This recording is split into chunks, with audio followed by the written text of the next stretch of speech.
In the bottom left playing Tenri, we have CleanerCode versus Mr.Cat playing Valder up in the top. Now, we've seen Valder earlier. I think Valder does have some really strong potential on this map. Can definitely fight up in a corner more or less by himself. Maybe needs like 1 or 2 units to support. But can pretty much just fight aside by himself and like let the rest of his army take on like the Tenri and the opponent's army in this case.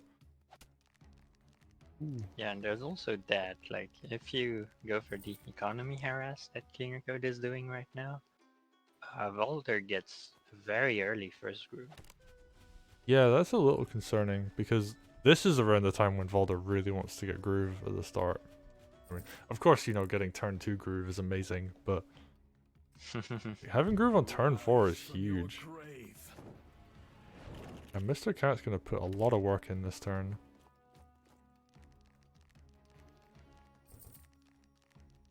And, sets up for a heal in the next turn, so Valder will be able to. Yeah, just like Valder's doing everything Valder wants to do right now. That's it, CleanerCode! Isn't doing too bad. All the captures have been done. There's a golem out now to fight against Valder. Tenri is like up in Mr. Cat's face. Forces a dragon buyout, damn. Dragon is pretty good on this map in general. There's a lot of road and like a lot of villages on road too, so you can kind of send it to the sides to harass villages, and it still reaches the center. It's pretty interesting because they're buying their knights from the opposite barracks to capture that more center village. That's pretty interesting.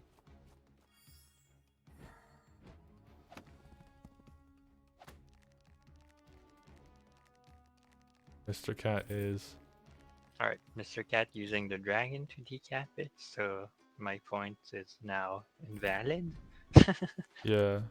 And CleanerCode's putting a lot of pressure now. That gold takes down that water village. So it still has this economy lead. And I guess they're just gonna kind of play a little bit more of a passive game. Tenri really just wants to get Groove up, and that can then force a response out. I love that dragon positioning over the bridge tile, just so it can threaten like a ton of the map, but not be in target range of CleanerCode at all. Yeah, it's also interesting because it's next to a water village, so that's like two, basically wall tiles for CleanerCode. CleanerCode taking a little bit damage on that golem. Doesn't quite knock down the village in one turn. Yeah, he's going very deep with that golem. Yeah, and I Harassing guess the economy very far.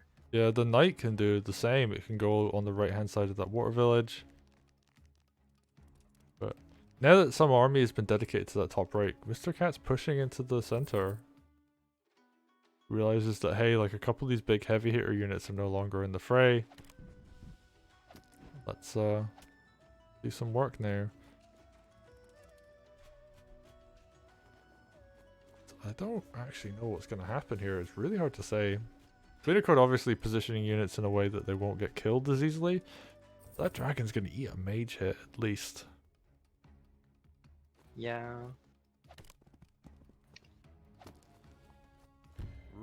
I think this might be a little bit of a bait because, like, you only hit the dragon, right? So the counterattack is gonna be very strong from CleanerCode.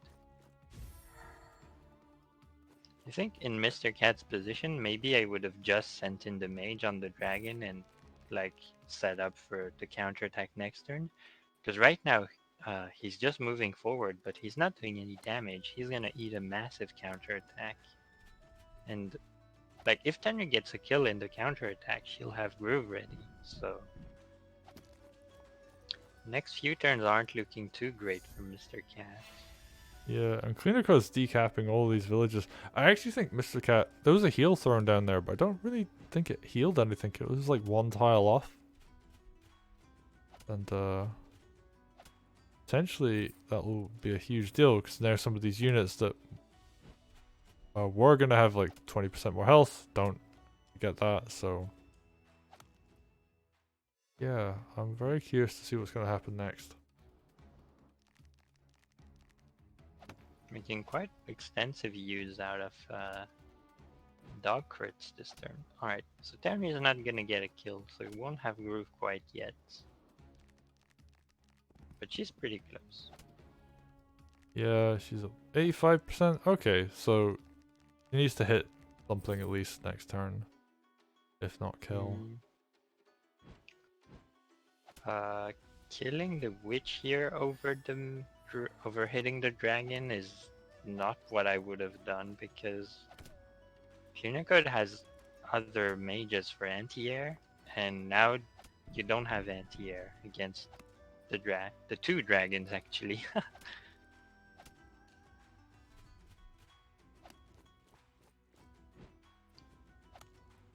Ooh, it's a really nice dog crit actually. That golem is now putting in work from the back line. Yeah, this is just... Yeah, he just walks onto the road. It's like, actually, no, this game's over. And dragon plus golem do the trick. And really nicely played game from CleanerCode again. Attacked on the flank, and Mr.Cat felt pressured to push in and try and end the game, and it just didn't work out. Yep. I think like the big fight came down to Mr.Cat kind of getting baited by the dragon. Yeah, because when you see something like that, you're like, oh, I should go and hit a dragon, right? But if you don't kill it, then you can start falling behind on unit count. And the dragon did kill a knight first as well, so... Yeah, so you feel like you have to punish, but then if you only send the mage in, then you feel like you have to cover it, then you expose your entire army, and then that's what happened. Yeah. I don't know what's actually the right call here. Do you just cut your losses at the knight, or do you just send the mage in? I don't know. Yeah, I mean, that's the hard thing. I mean, I guess the main thing is, like, not losing a knight to something like that. Yeah, not losing the knight in the first place.